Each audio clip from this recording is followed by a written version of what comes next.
Olá pessoal, tudo bem?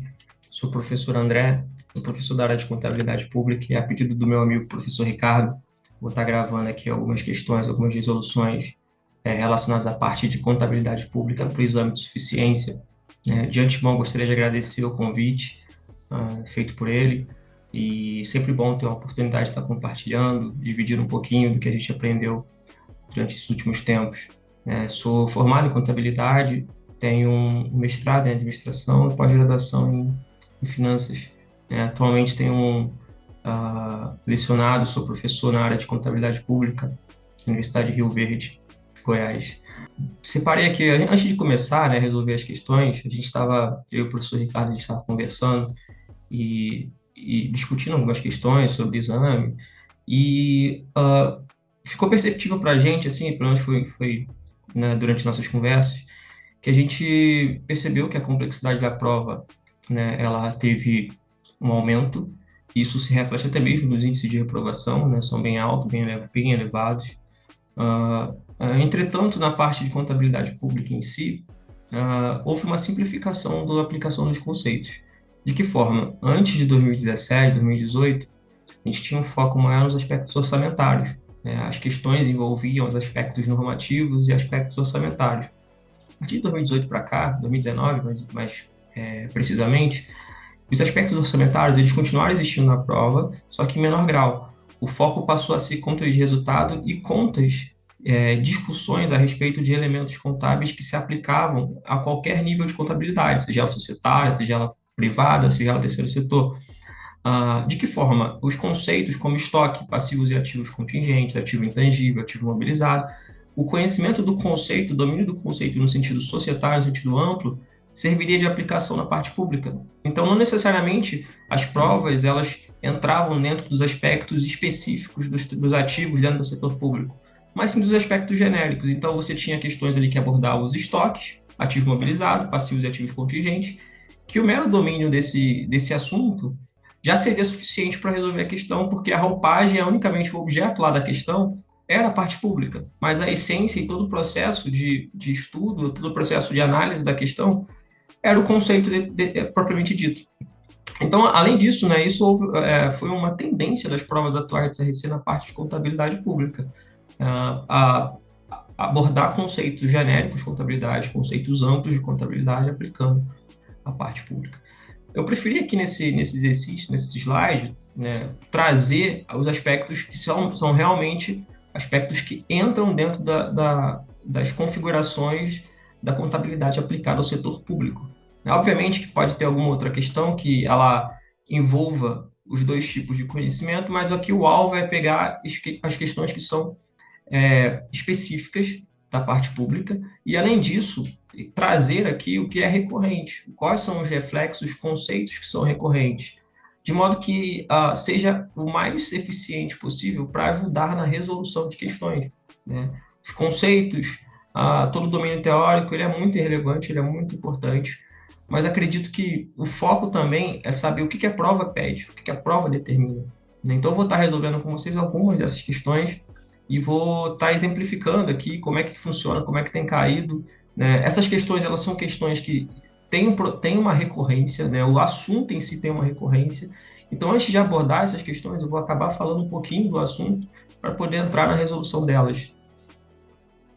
Antes de começar a resolver as questões, né, eu vou trazer aqui um conceito ou conceitos sobre um assunto que cai muito e geralmente é um assunto que mais é cobrado nas provas de CRC, que são as demonstrações contábeis aplicadas ao setor público, né?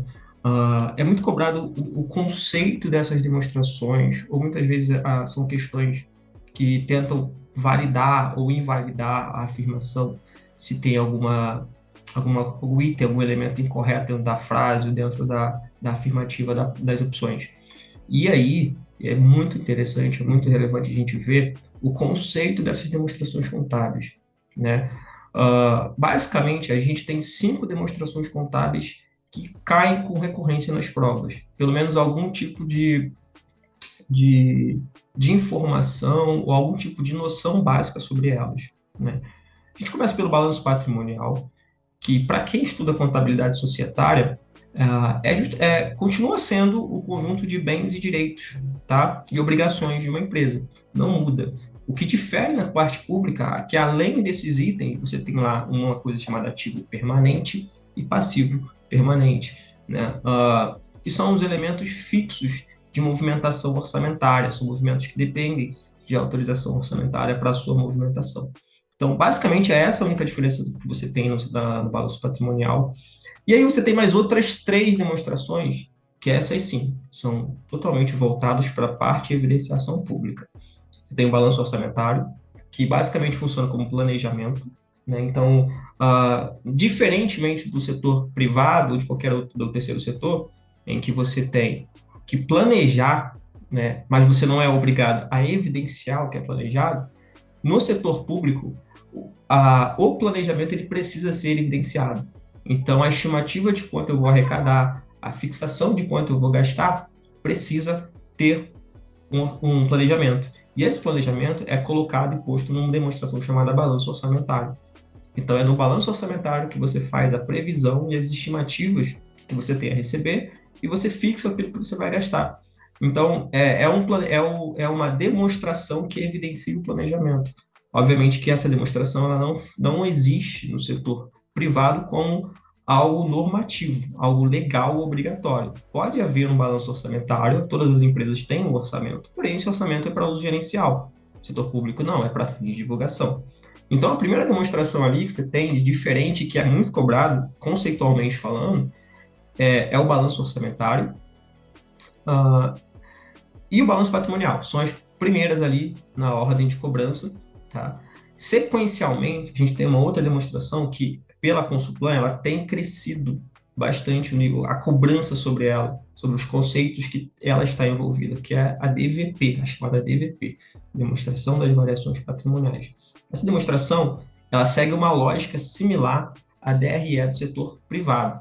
Porém, a distribuição das contas e todo o procedimento das contas é bem diferente, né? A essência dela é ter uma informação que se aproxime do que é a DRE do setor privado. Mas lembrando que no setor público não há uma medição pelo lucro gerado, né? Porque os aspectos gerenciais, os aspectos de valores que são repassados e os avanços econômicos, eles são objetivos mais, são finalidades maiores do que o lucro em si. Então, no setor público a gente nem fala lucro, a gente fala superávit ou déficit, mas em tese essa DVP ela segue a lógica da DRE. Por que eu estou falando isso?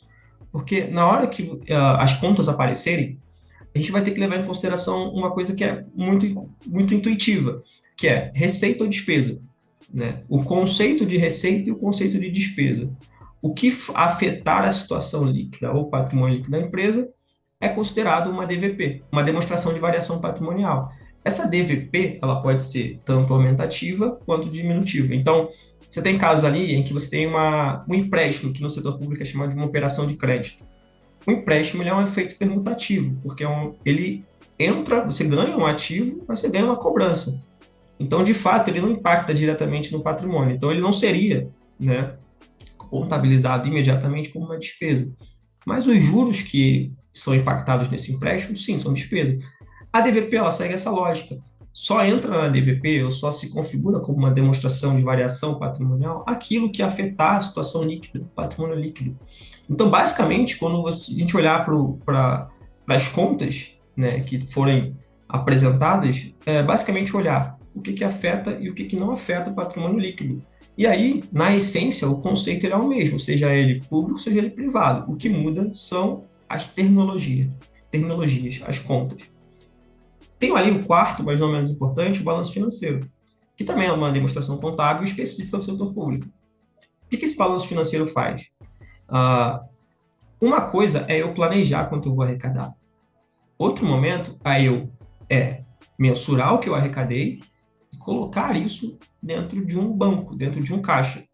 O balanço orçamentário ele envolve planejamento, né, e controle desse planejamento. O balanço financeiro ele envolve a execução e a destinação desse planejamento, em primeira parte. Além disso, o balanço financeiro tem uma palavra-chave, tá? Que é extra-orçamentário. Tudo aquilo que for extra-orçamentário, ou seja, contas que não dependem de aprovação legislativa, de aprovação, processo legal, para poder tramitar nas demonstrações, elas são balanço financeiro. E essas demonstrações são chamadas de extra-orçamentárias. Você tem exemplo de resto a pagar, caução, os depósitos e garantias. Só que a parte extra-orçamentária praticamente não tem sido cobrada nas provas. Pode ser que na prova seguinte venha, pode, mas não tem sido cobrado a definição e o conceito ou algum tipo de conta relacionada à parte de extra-orçamentária. Então, recapitulando, o balanço financeiro ele é a demonstração que evidencia as aplicações do balanço orçamentário. Além disso, ele também evidencia o que é extra-orçamentário, ou seja, o que não passa pelo orçamento. E, além disso, ele traz também o que é o caixa, o saldo de caixa. Então, o saldo de caixa no exercício e o saldo de caixa para o próximo exercício. Essa é a função do balanço financeiro. Ele complementa o balanço orçamentário e acrescenta dois elementos centrais, que é o saldo de caixa e os recursos extra-orçamentários. E aí, de certa forma, todas essas demonstrações, elas se conectam, né? Porque o saldo que eu estimei no balanço orçamentário, e aí, enfim, eu arrecado no balanço financeiro, ele também vai para o balanço patrimonial. E, ao mesmo tempo, o fluxo de caixa, que é a quarta demonstração, também é afetada por esse processo. A DFC, em específico, nas provas do CRC, elas também têm sido cobradas de forma abrangente. Então, o próprio domínio da DFC como um todo, atividades operacionais, atividades de financiamento, atividades de investimento, já permite resolver essas questões específicas do setor público. Não tem sido cobrado nenhum elemento que é específico da parte pública na DFC. Tá? Então, basicamente, ali, por uma ordem, a gente tem balanço patrimonial, balanço orçamentário, DVP e balanço financeiro, que são as quatro principais cobranças. Por último, DFC, né, desses cinco elementos. DMPL não tem sido cobrado, não tem sido vista nas provas do CRC em questões. Porque a DMPL no setor público, apesar da maioria das entidades, né, dos governos terem essa demonstração, ela é facultativa para municípios estados ou federações, né, entes que não possuem estatais dependentes. Então, é a demonstração que menos tem sido recorrente nas provas. Então, a gente vai focar sempre nas demonstrações que aparecem mais ou que se evidenciaram mais. Antes, falando tudo isso, a gente entra na questão em si. Essa questão de 2019, né? E ela traz uma questão aí, uma questão clara do uso e da finalidade das demonstrações contábeis. E daí pede o que é incorreto, né? Ele fala sobre a finalidade no enunciado, finalidade de disponibilizar informação útil para subsidiar a tomada de decisão e a prestação de contas, e a responsabilização da entidade quanto aos recursos que lhe foram confiados. Sobre essa demonstração, sobre as demonstrações contábeis aplicadas, é incorreto afirmar. Então, ele pede para a gente evidenciar e apontar ali o que é incorreto. Ele começa pela demonstração do fluxo de caixa. Identificará as fontes de geração, os fluxos de entrada de caixa, os itens de consumo de caixa durante o período das demonstrações contábeis e o saldo de caixa na data das demonstrações contábeis. Basicamente, essa definição de DFC, ela não tem nada de diferente do que a definição de DFC tradicional, né? Ela traz as informações de fluxo de caixa, quanto foi adquirido, quanto foi gasto, né? Dentro das atividades lá que são chamadas de atividades operacionais, você tem a atividade de financiamento, tem a atividade de investimento, né? E aí você evidencia o saldo de caixa gerado naquele período. Então, essa informação está correta. Lembrando, nessa primeira informação não tem nada diferente do aspecto da contabilidade pública. Na B, ele já começa a especificar um pouco mais, só que dentro do conceito geral das demonstrações. Então, você tem um balanço financeiro, onde são demonstradas receitas e despesas orçamentárias, sim. O saldo orçamentário, ele vem para o balanço financeiro, só vem numa forma diferente, na forma de aplicação, mas o saldo é o orçamentário, né? Os ingressos e dispêndios extra-orçamentários, aí aquela palavra que eu falei, o extra, está vinculado ao financeiro, conjugados com o saldo de caixa anterior que se transfere para o exercício seguinte. Então, a grande função do balanço financeiro é justamente essa, é você conseguir trazer tudo que você planejou e você arrecadou, além disso, aquilo que não foi passado pelo orçamento, que é o extra-orçamentário, e o caixa que você assumiu, o caixa que o gestor assumiu, e quanto se transfere para o exercício seguinte. Então, a afirmação está correta, entra dentro da finalidade da contabilidade pública. 3. A C, desculpa. No balanço orçamentário é demonstrada a situação de desequilíbrio entre a previsão atualizada e a receita de dotação atualizada. A receita e a dotação atualizada, desculpa. Em decorrência da utilização do superávit financeiro dos anteriores para abertura de créditos adicionais. Aqui ele traz, primeiro momento ele traz a definição do balanço orçamentário. O balanço orçamentário, sim, ele estima, ele prevê receitas e faz uma dotação, uma fixação das despesas. Isso está correto. E aí depois ele traz uma outra informação, em decorrência da utilização do superávit financeiros anteriores para abertura de créditos adicionais. Se você tem, tá, uma situação em que o planejamento das receitas ele acaba sendo maior do que as despesas, tá, durante a sua execução, você tem uma folga que é chamada de uma sobra orçamentária ou um superávit orçamentário, né? Esse superávit orçamentário automaticamente ele impacta no balanço financeiro, né? Ele tem uma consequência no balanço financeiro porque elas estão interligadas. A partir do momento que há esse impacto no balanço financeiro, o saldo do balanço financeiro ele é utilizado para você abrir créditos adicionais. Existem 3 tipos de créditos adicionais: suplementares, especiais e extraordinários. Também não tem sido cobrado esses créditos, apesar de que em concurso isso cai muito, tá? Cai muito essa definição de crédito suplementar, crédito especial, crédito extraordinário. Mas para a prova do CRC não tem sido recorrente. O que precisa entender aqui é o seguinte: no balanço financeiro é que eu identifico o que tem de sobra de orçamentário. Tá? A partir do momento que eu planejei no orçamento arrecadar e gastar, né, se eu tenho uma sobra orçamentária, ou se eu tenho um excesso de receitas, tá? Esse excesso de receita, pelas demonstrações estarem conectadas, ele afeta o balanço financeiro. Afetando o balanço financeiro, ele dá uma margem para você abrir créditos adicionais, tá? Utilizar esses recursos, e aí você retorna o orçamento com um novo crédito adicional para ser utilizado. A afirmação está correta. DVP. A DVP evidencia qualitativamente e quantitativamente a situação patrimonial da entidade, por meio de contas representativas do patrimônio líquido, bem como atos potenciais que são registrados em contas de compensação. Cara, aqui tem um conjunto de erros, tá, que você consegue identificar. Primeiro que a DVP não evidencia a parte qualitativa, ela evidencia a parte quantitativa, porque ela é uma demonstração que se aproxima em toda a sua montagem da DRE. Tá? E também tem uma questão ali que ele traz o seguinte, que ela evidencia os atos potenciais. Tá? Os atos potenciais são evidenciados no setor público? São, mas eles possuem um subsistema específico para eles. Tá? Um subsistema chamado subsistema de controle ou compensação.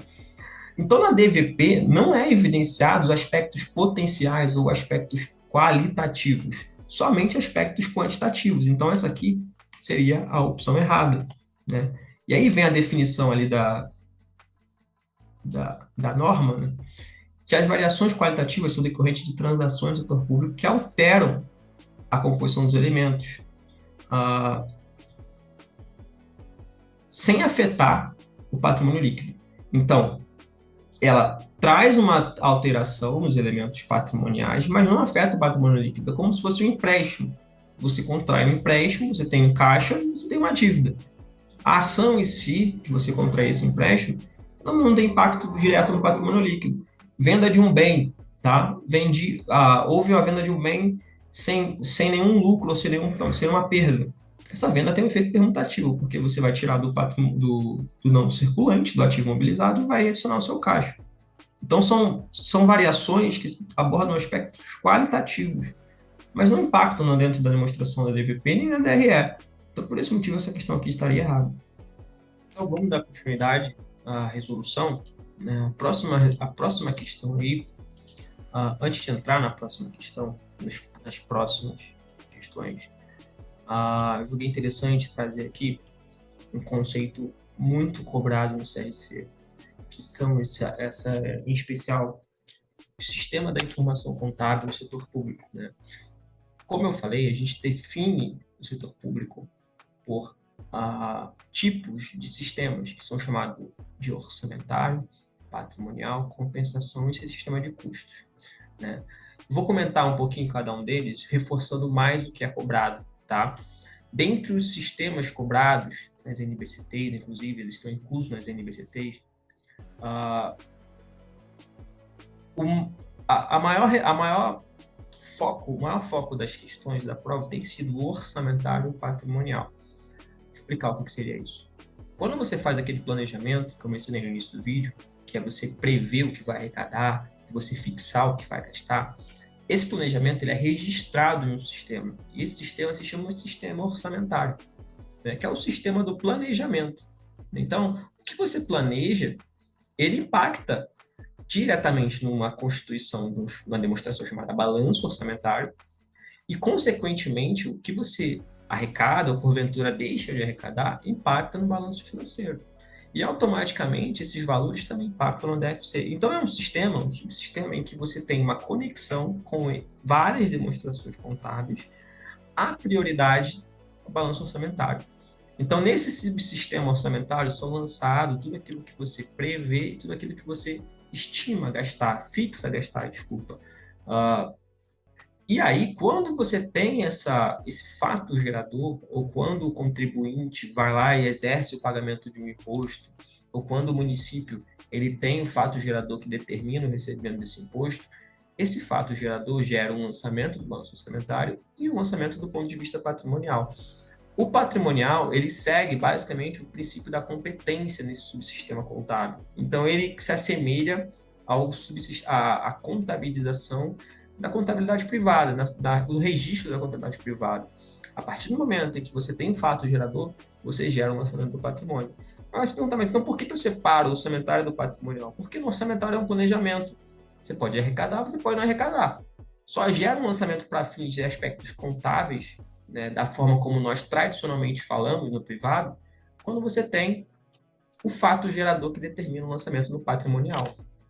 Né? Então, é um subsistema que você registra fatos, registra o que aconteceu, só que você tem que separar esse subsistema em áreas. Né? No setor privado, você não tem essa separação, você não faz essa separação, não se faz essa separação. No setor público se faz.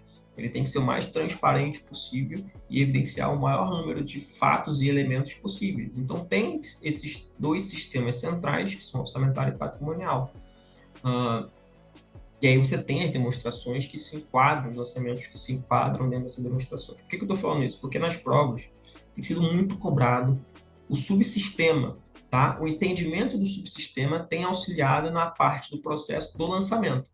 Então, entender que o subsistema orçamentário é do planejamento, do subsistema patrimonial é o do ponto de vista societário, são registros do ponto de vista societário, registro a partir dos fatos geradores, muda todo o entendimento a respeito de onde você vai lançar o registro contábil, independente de qual registro você vai lançar. Você tem um terceiro registro ali, que é o chamado de compensação, tá? O subsistema de compensação, ele é basicamente uma espécie de sistema de controle, tá? É onde se registra os atos potenciais. O que seriam esses atos potenciais? Seria tudo aquilo que pode ou não pode afetar as demonstrações contábeis. Então, por exemplo, você tem um termo de parceria que pode ser feito, você tem um termo de convênio que pode ser feito entre entes, registrado ali. Se tem uma possível assinatura de um contrato para uma licitação futura, ou a possível assinatura de algum tipo de serviço que será prestado, tá? Atos potenciais. Então, no subsistema de compensação, subsistema de controle, você tem aquilo que são atos potenciais que podem afetar o setor público. Então, você tem um subsistema somente para registrar aquilo que está sendo acordado, sendo firmado, ou aquilo que potencialmente pode impactar. Quarto e último elemento do sistema contábil são o sistema de custo. Tá? O subsistema de custo, em provas do CRC, ele não tem sido cobrado, tá? Não tem sido visto nas últimas questões, a não ser questões que abordam o conceito de custo de maneira como um todo. Então, a definição de custos se aplicando à parte contábil, tá? Não especificamente as questões de custos voltadas à aplicabilidade do setor público. Tá? Por ser um subsistema que ainda é relativamente novo, né, não tem sido recorrente o uso dele, a atividade dele nas provas, a cobrança dele nessas provas. O que se tem focado é muito nos aspectos orçamentários e patrimoniais. Tá?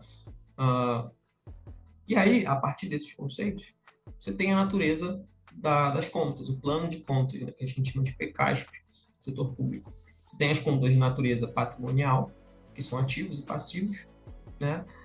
E as variações das VPDs e as VPAs, variações patrimoniais diminutivas e variações patrimoniais aumentativas. Essas contas, elas englobam as contas de aspecto patrimonial. Você tem também as contas de natureza orçamentária, né?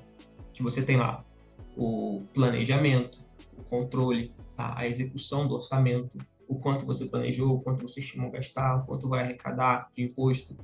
Isso está registrado dentro dos planos 5 e 6 do setor público, né? E os controle, subsistema de controle, de compensação, 7 e 8, né? Que são, como eu falei, os atos potenciais. Então, basicamente, você tem agrupamento nessas 3 divisões, tá? De controle. Aí você vai para a questão, né? A questão de 2021, né? O primeiro exame suficiente de 2021.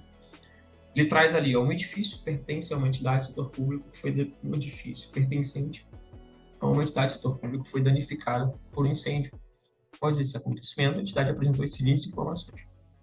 Então, você tinha ali, né, um ativo que era registrado por o valor, né, de R$ 1.000, né?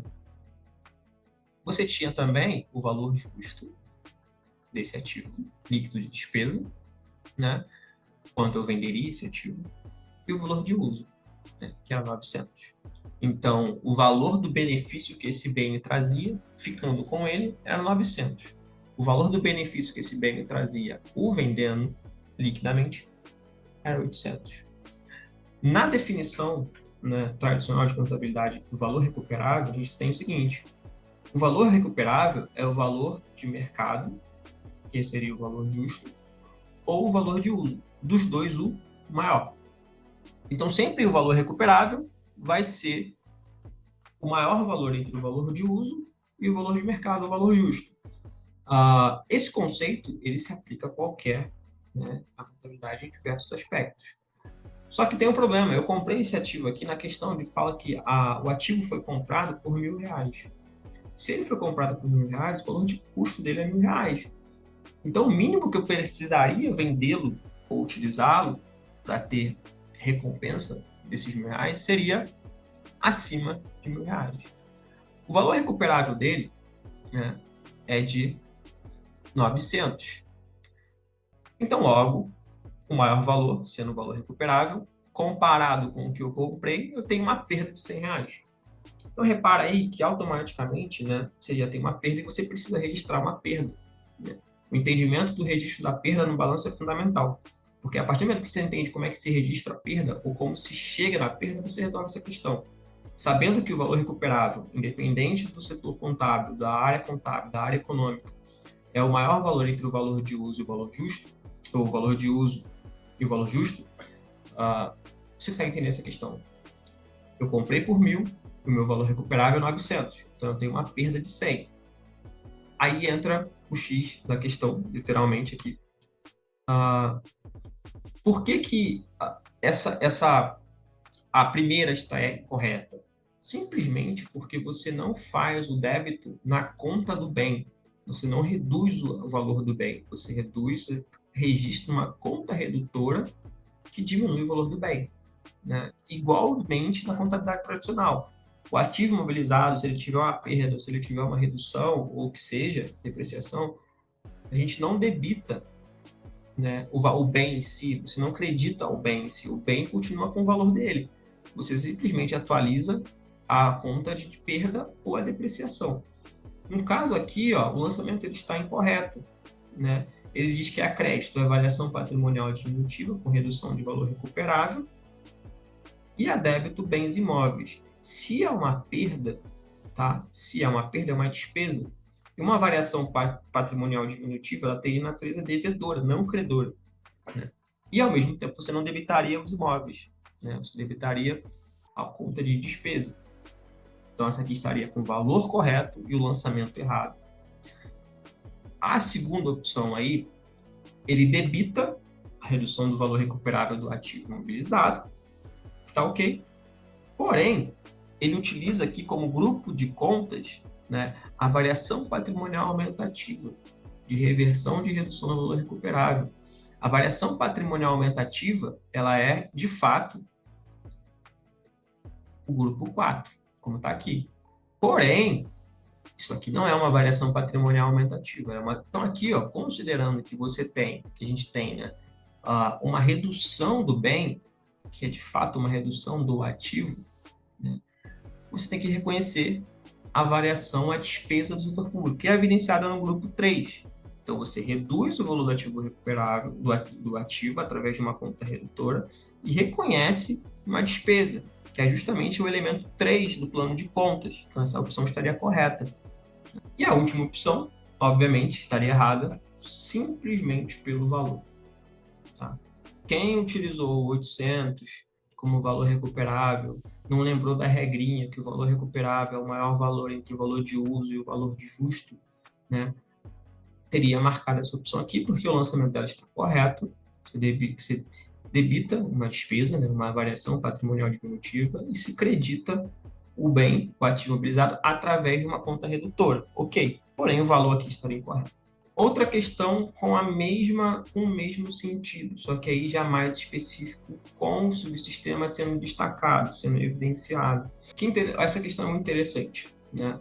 Ela traz aqui essa prova de 2022, né? Da primeira prova desse ano.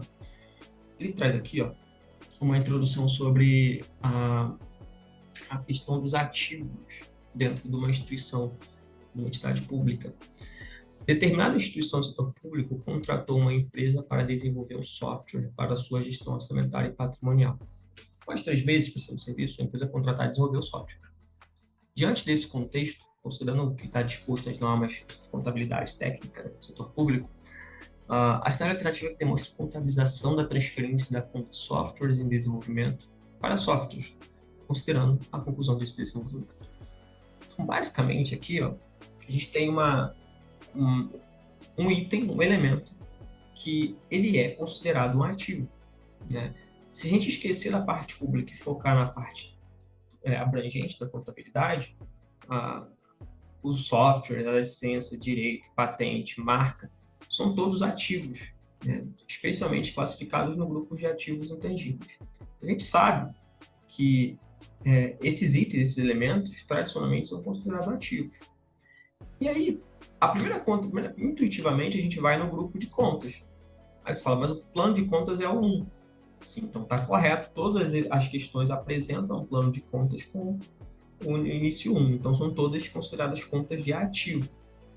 Se todas as contas já são consideradas de ativos, não posso dizer que essas contas são pertencentes ao subsistema orçamentário ou subsistema de controle, né? Porque quando ele fala natureza da informação, está associando o registro a algum subsistema. E como eu falei, você tem subsistema de controle, compensação, você tem o subsistema orçamentário e você tem o subsistema patrimonial. Repare que custos nem veio aqui cobrando. Então, automaticamente, né, se eu tenho um orçamento, que é planejamento, patrimônio, que é ativos e passivos, e controle, que são atos de controle, que são atos potenciais, eu já elimino, né, as duas últimas opções. Sobra, somente pelo subsistema, 2 opções de natureza patrimonial, né? Natureza patrimonial. E aí entra o entendimento de contabilidade, simplesmente contabilidade.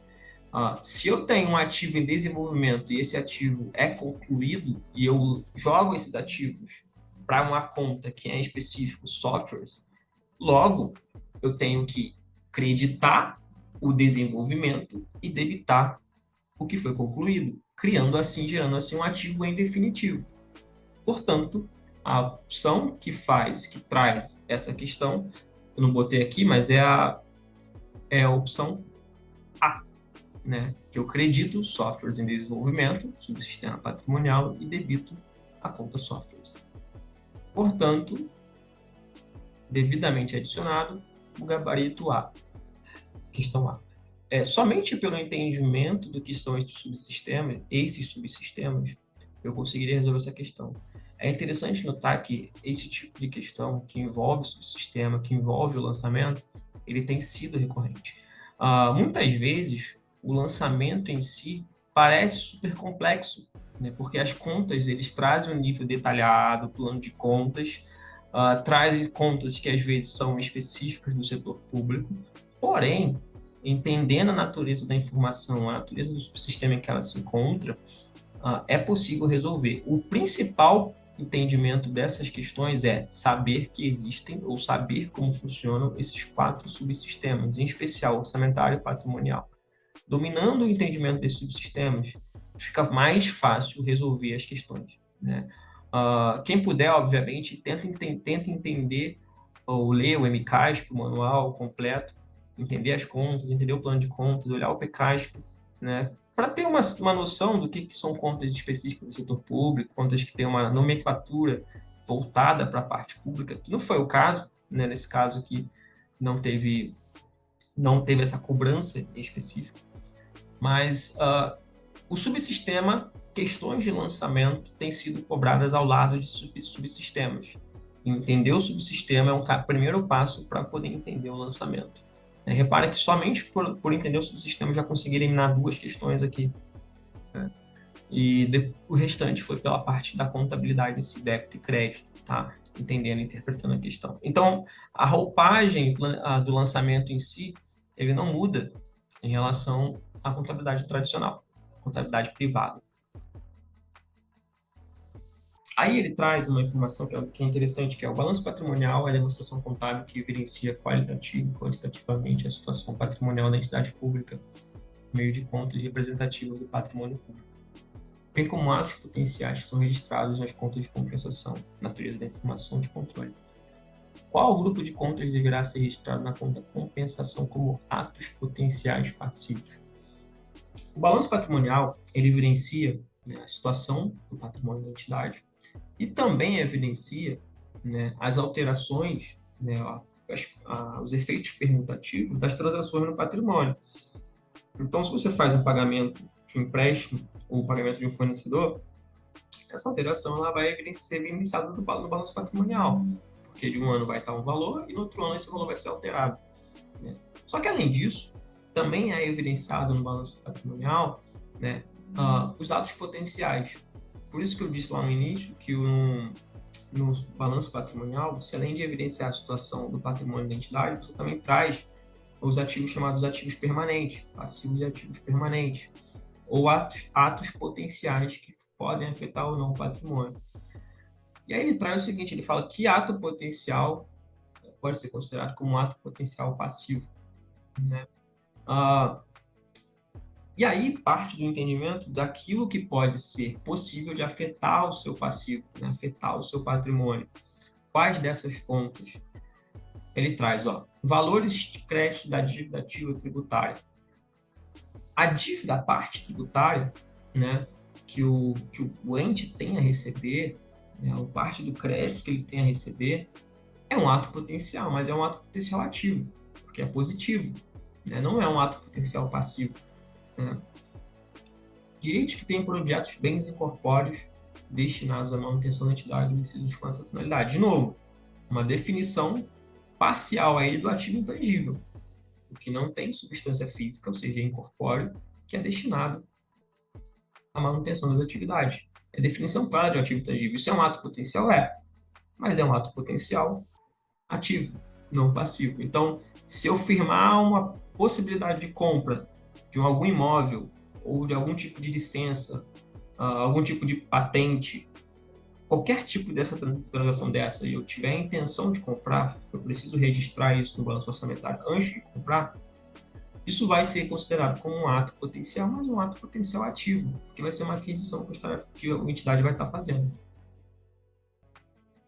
Vou pular C, que é a opção correta, vou para D, né? Aí ele fala, somatório dos valores em caixa e em bancos, bem como equivalente, que representam recursos com livre movimentação para a aplicação das operações da entidade e para os quais não haja restrições de uso imediatos. O somatório dos valores em caixa não significa um ato potencial passivo. O somatório de caixa, ele é um ativo. Então, essa opção não teria como ser correta como um ato potencial passivo. Aí entra, são ativos ou são potenciais passivos?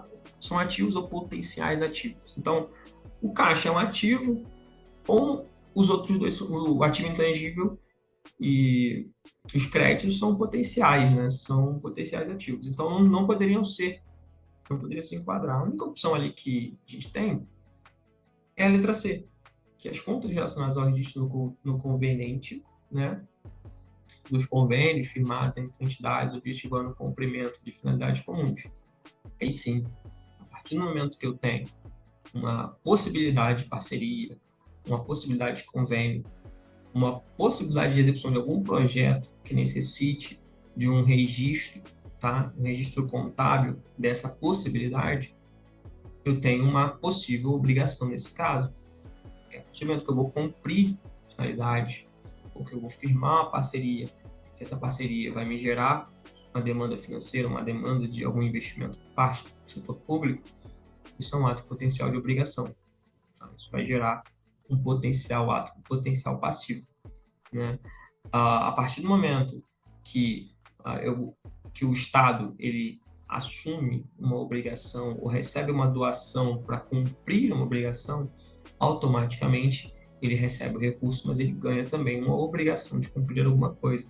Essa obrigação de cumprir alguma coisa é um passivo. Bom, dando sequência aí, a próxima atividade, ela envolve, né, um conceito que é um conceito meio clássico dentro de contabilidade pública, que são as fases do lançamento, né? Fase de receita e fase de despesa. No caso aqui, a gente está falando de fase de receita.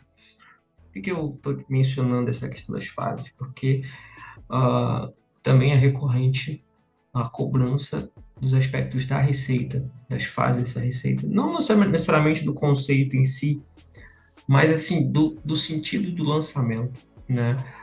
De como ele é construído e de como ele se desenvolve ao longo do processo de registro de contabilidade pública. Essa questão aqui que é interessante, a pergunta é o seguinte: assinar o registro contábil referente ao reconhecimento do crédito tributário relativo ao imposto sobre propriedade de veículos automotores, pelo enfoque patrimonial. Novamente, a perspectiva patrimonial, a perspectiva orçamentária, ela entra em questão, ela entra em análise. Obviamente que aqui, se é na perspectiva do patrimônio, então, obviamente, a gente pensa que tem um registro contábil que segue o modelo da contabilidade tradicional, né? Para chegar na resposta, a gente vai construir um raciocínio antes, tá? Que é o entendimento de como funciona esse registro, em que e onde ele ocorre. Né? Então, eu tenho a previsão, eu tenho o lançamento, tenho a arrecadação e tenho o recolhimento. Previsão, ato de planejar. Planejar, o lançamento gerado é uma crédito de receita a realizar, um débito na receita de PVA. Isso aqui, eu vou antecipar logo aqui os slides. Esse lançamento da previsão, ele é feito dentro de um subsistema chamado subsistema orçamentário, porque ele é o planejamento, mas ele não é o registro do fato gerador, né? Eu só tenho um lançamento, conceitualmente falando, ou fato gerador, ou reconhecimento do crédito, como o termo da questão utiliza, quando esse fato gerador ocorre. Para fins patrimoniais, o fato gerador ocorre quando você reconhece que alguém tem para pagar. Então, basicamente, é como se a previsão fosse o planejamento que o Estado, o município, a União tem em relação ao que ela vai arrecadar de imposto de renda no ano que vem. Né? O lançamento dessa estimativa ocorre quando as declarações são feitas e a pessoa emite o DARF para pagar. O cidadão emite o DARF para pagar. Então, a partir desse momento, você tem um lançamento, porque o governo reconhece, ou a entidade pública reconhece que existe a identificação do contribuinte. Então, quando a questão traz que é referente ao reconhecimento do crédito, reconhecimento está relacionado ao momento em que é identificado e ao momento em que o registro dos aspectos contábeis, normativos, incluindo a parte que é comparada à parte societária, é feita. Então, uma venda, uma receita de vendas a prazo, né, ela só gera uma receita porque você tem uma estimativa confiável dessa venda e você tem alguém que se obriga ou que se predispõe a cumprir com aquela obrigação de te pagar. Então, isso gera um fato gerador, gera uma receita. No setor público não é dessa forma. No setor público você tem uma previsão, que é um planejamento. Esse planejamento é feito no balanço orçamentário. Consequentemente, quando o planejamento ocorre, ou quando o fato gerador ocorre, né, a identificação do contribuinte, no caso, a declaração que ele fez, você gera um lançamento, que aí sim tem um lançamento no aspecto patrimonial. E a partir do momento, né, que esse contribuinte, né, ou que essa receita ela é identificada, você também faz um lançamento no balanço orçamentário, no subsistema orçamentário. Então, eu tenho a arrecadação, eu tenho a previsão. Previsão e arrecadação estão relacionadas aos aspectos orçamentários, né? É quando você reconhece que alguém vai se predispor a pagar, o lançamento é feito no patrimônio. Automaticamente, consequentemente, o lançamento também é feito na arrecadação, né? Quando o dinheiro chega aos cofres públicos, o lançamento é feito diretamente no caixa. Então, você diminui o crédito que você tinha a receber e debita o banco ou caixa da entidade pública. Então, na receita, você tem as 4 fases, que são previsão, lançamento, arrecadação e recolhimento. Previsão, planejamento, estimativa. Lançamento, reconhecimento de quem vai pagar. Reconhecimento de quem se compromete a pagar. Sistema patrimonial. Arrecadação é a baixa ou a conferência que existiu o compromisso de pagar aquela dívida. Então, lançou, identificou o contribuinte. Na arrecadação, ou seja, no momento em que essa identificação é feita, você gera um lançamento. No momento que esse contribuinte exerce ou paga o que ele se comprometeu, você tem uma arrecadação. Porém, o que difere a arrecadação do recolhimento propriamente dito? É porque na arrecadação, no recolhimento, você tem um dinheiro chegando diretamente nos cofres públicos. Hoje em dia, essas duas fases elas são meio que simultâneas, né? Pela modernidade, pela tecnologia. Então, quando arrecada, geralmente você já faz o recolhimento.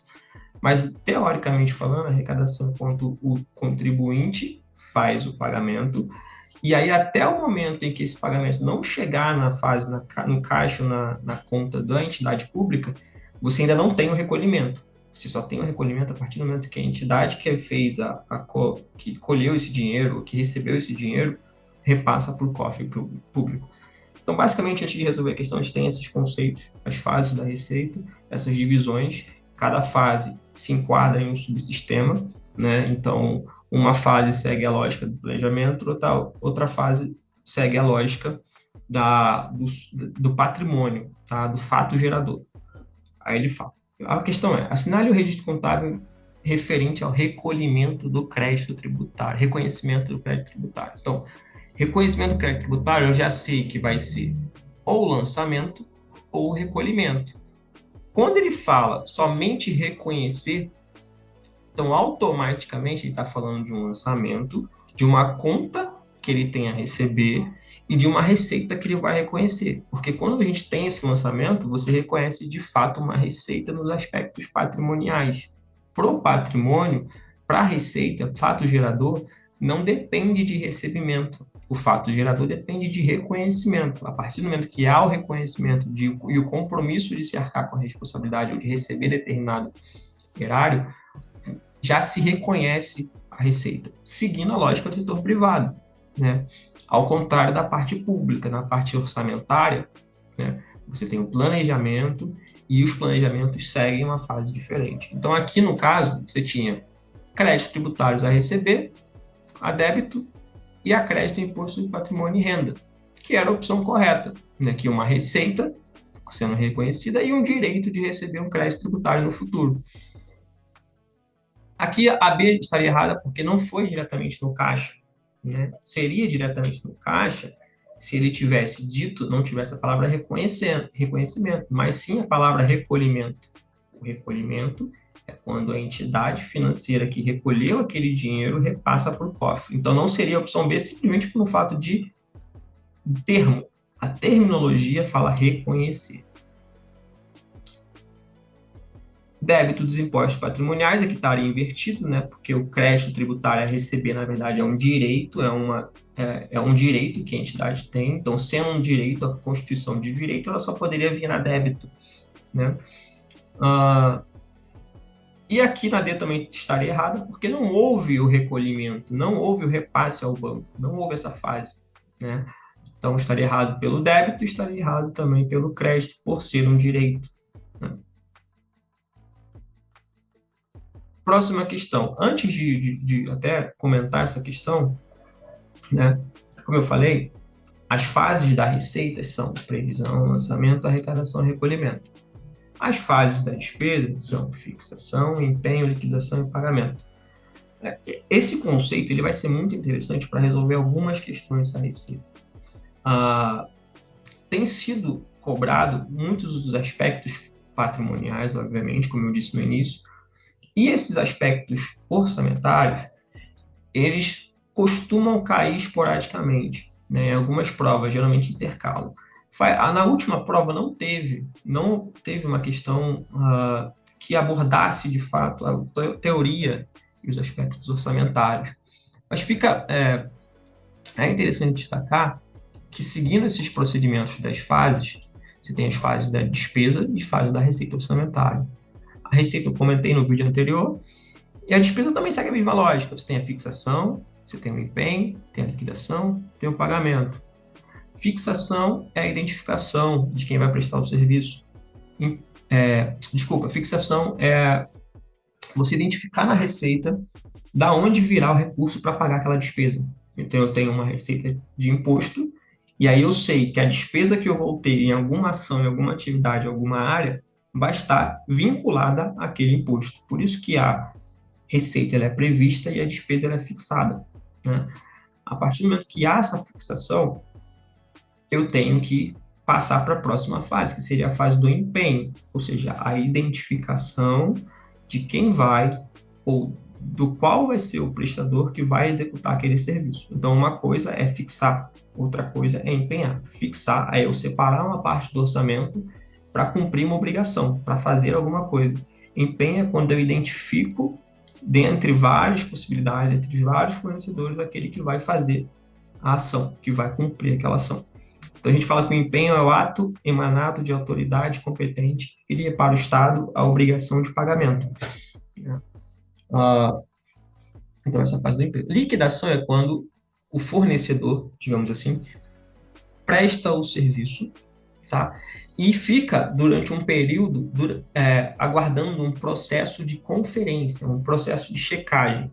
Então, essa é a chamada fase de liquidação, tá? O empenho em liquidação seria essa fase intermediária entre cumprir o serviço e conferir que o serviço foi entregue. E pagamento é quando, de fato, é feita a conferência e o dinheiro sai do cofre público direto para o fornecedor. Dito isso, é importante destacar o seguinte, que pertence ao exercício orçamentário as receitas arrecadadas e as despesas empenhadas. Então, sempre que vier uma pergunta com muitos dados, como o CRC costuma fazer, trazer muitos dados e, através desses dados, pedir o resultado orçamentário, sempre o resultado orçamentário será a arrecadação menos o empenho. A receita arrecadada menos a despesa empenhada. Tá? Pertence ao resultado orçamentário, de acordo com a Lei 4.320, 64, artigo 35, receitas arrecadadas e despesas empenhadas. Esse conceito aqui é um conceito que cai muito no CRC, tá? Foi muito cobrado, na última prova não teve, mas nas anteriores, esse conceito de arrecadação, empenho e orçamento foi o mais cobrado, né? Então, você tem ali.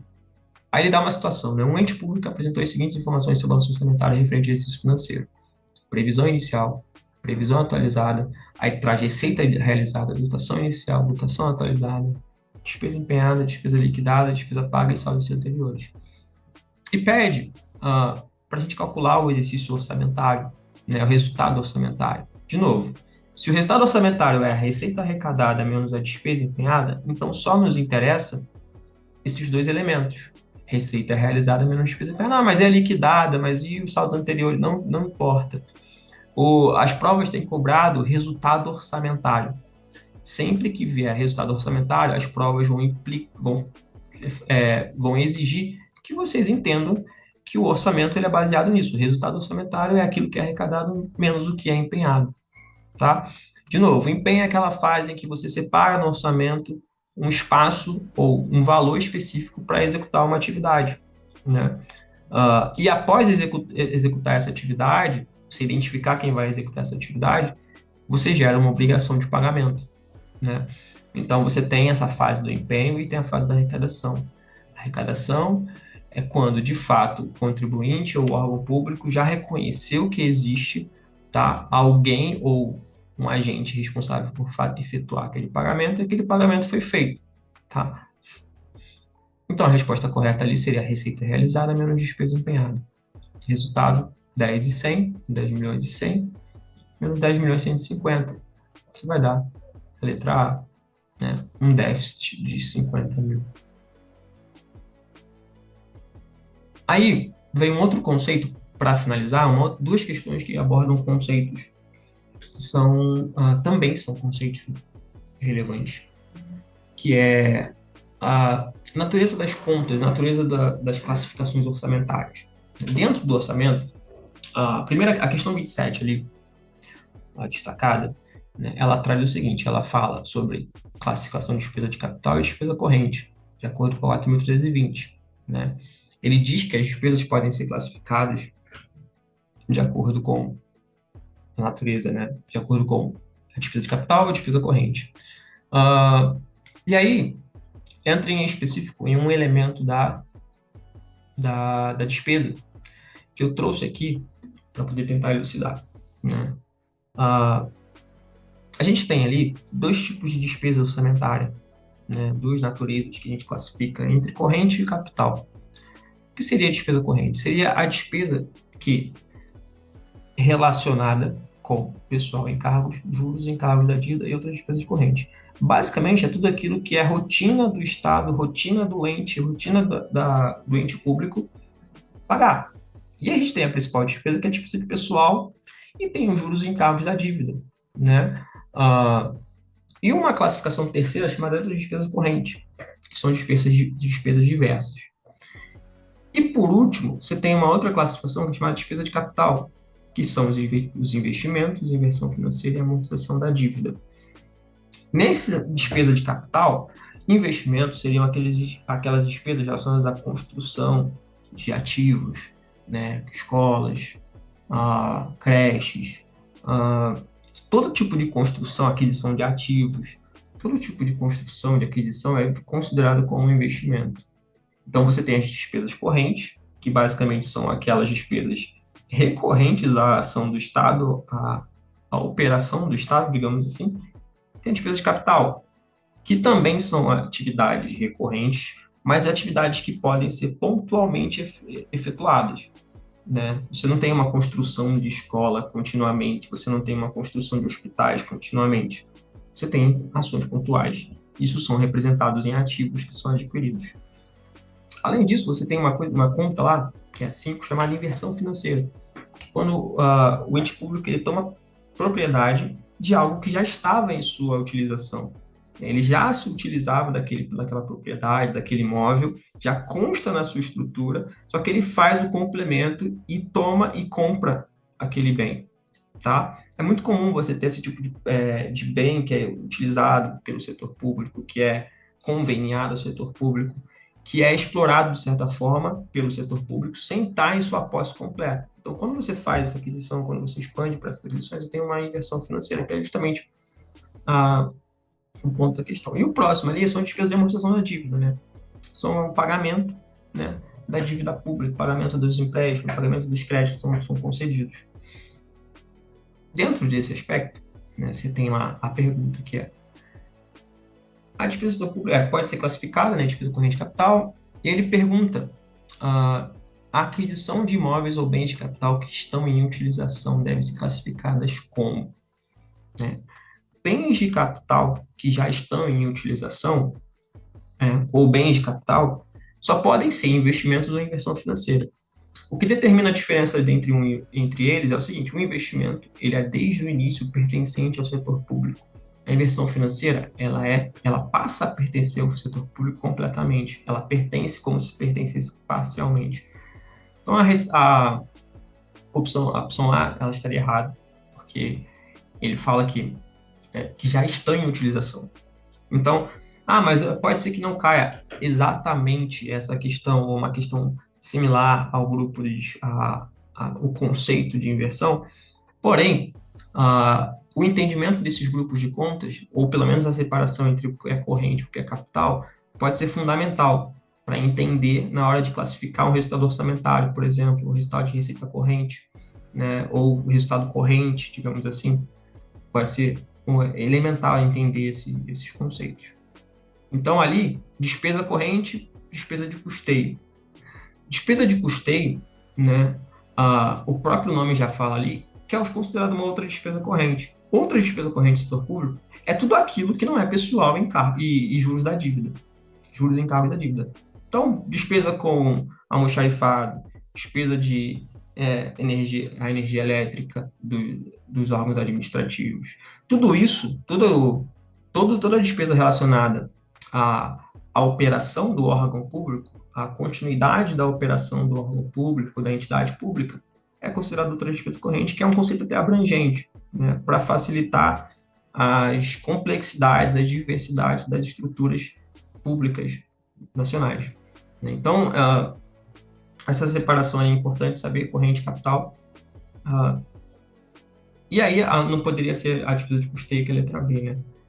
A letra C, que é a resposta correta, né, que é chamada de despesa de capital e inversão financeira. De fato, isso, inversão financeira é quando a aquisição de imóveis ou bens que já estão em utilização. Despesa corrente, transferências correntes. Não tem esse grupo, tá? Não existe esse grupo ali de transferências correntes, despesas correntes. Existem receitas correntes, tá? A gente vai explicar daqui a pouco o que seriam elas. Depois ele fala da receita, a questão traz a receita. As receitas do setor público são classificadas em duas categorias econômicas, receita corrente e receita de capital. As receitas correntes correspondem Aí ele entra especificamente nos detalhes da receita, né? Aí traz receita de contribuição patrimonial, agropecuária, industrial, serviço, tributário e outros, e ainda proveniente de recursos financeiros recebidos de outras pessoas de direito público ou privado, quando destinadas a atender despesa de classificáveis em despesa corrente. O que tem uma diferença aqui, ó? Se vocês repararem, a receita ela tem dois tipos de classificação, né? Corrente igual a despesa e capital.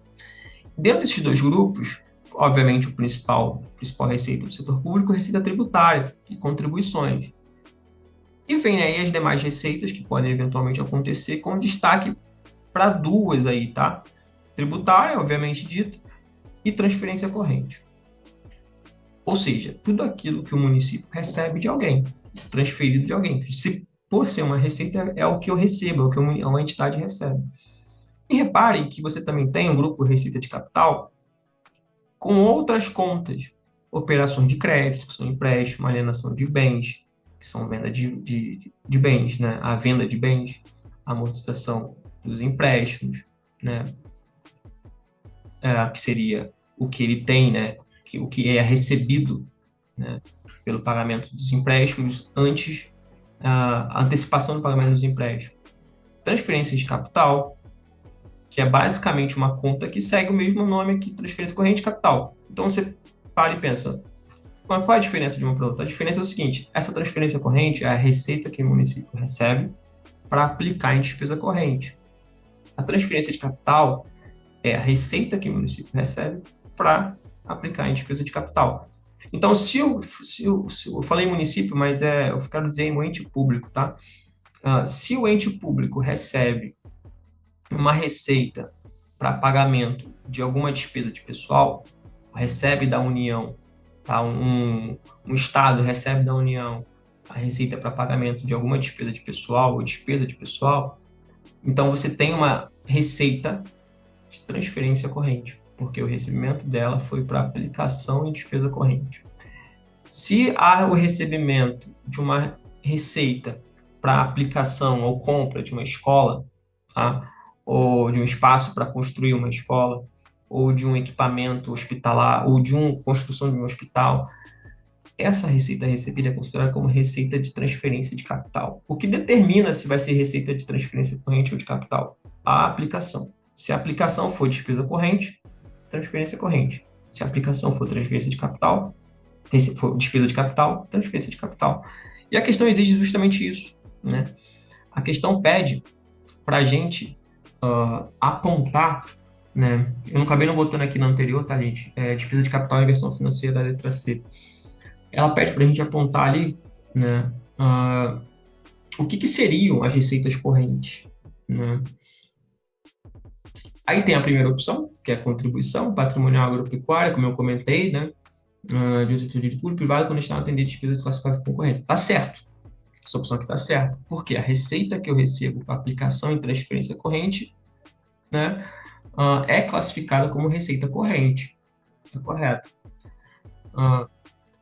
A receita proveniente de realização de recurso financeiro, a receita proveniente da realização de recursos financeiros oriundo da construção de dívida e da conversão em espécie de bens e direitos. Você tem lá, né, uma receita que é obtida pela constituição de dívida, né, que seria empréstimos, né, ou pela conversão em espécie de bens e direitos, venda de bens. A venda de bens é uma alienação. A alienação é uma receita de capital, né? A receita de capital não se enquadra nessa definição, porque a pergunta é: receitas correntes correspondem a conversão em espécie de bens e direitos? Não, não pode ser, porque bens e direitos é uma receita de capital, é uma venda, tá? Esse esquema aqui é interessante. Recursos recebidos de outras pessoas de direito público ou privado destinados a despesa classificada como despesa de capital. Aí é o que eu falei, né? A receita de transferência recebida, se ela for aplicada em despesa de capital, ela não pode ser considerada uma receita corrente, mas sim uma receita de capital. Então estaria errado. Recurso recebido de outras pessoas de direito público ou privado destinado a atender receitas classificáveis em receita de capital e ainda superávit do orçamento corrente, né? Recursos recebidos de outras pessoas de direito público ou privado destinados a atender receitas classificáveis em receitas de capital. Na verdade, não é destinado a atender receitas de capital, é destinado a atender despesa. E essa despesa não seria de capital, seria despesa corrente. Então aqui há uma contradição em termos, tá? E ainda complementa, né? E ainda o superávit do orçamento corrente, né? O orçamento corrente, né, o superávit do orçamento corrente, não fica em específico dentro de um grupo de receita ou despesa, ou receita corrente e receita de capital. O resultado orçamentário, o resultado corrente do orçamento, ele é considerado, mas ele é considerado juntamente com toda a parte capital e corrente. Ele não é separado ou segregado dentro de um grupo específico da receita. Então, essa opção D seria uma contradição completa em termos. Resposta correta, letra A. Bom, espero que vocês tenham gostado. Foi um prazer mais uma vez estar podendo contribuir com o professor Ricardo. Desejo a todos um bom exame, uma boa prova, que as questões elas possam trazer, né, além de resoluções, mas trazer também o esclarecimento de alguns conceitos, especialmente conceitos práticos que possam ser utilizados na resolução das questões do exame, e que, apesar de, né, ser um exame que tem uma alta complexidade em relação às questões, em relação a ser longo, né?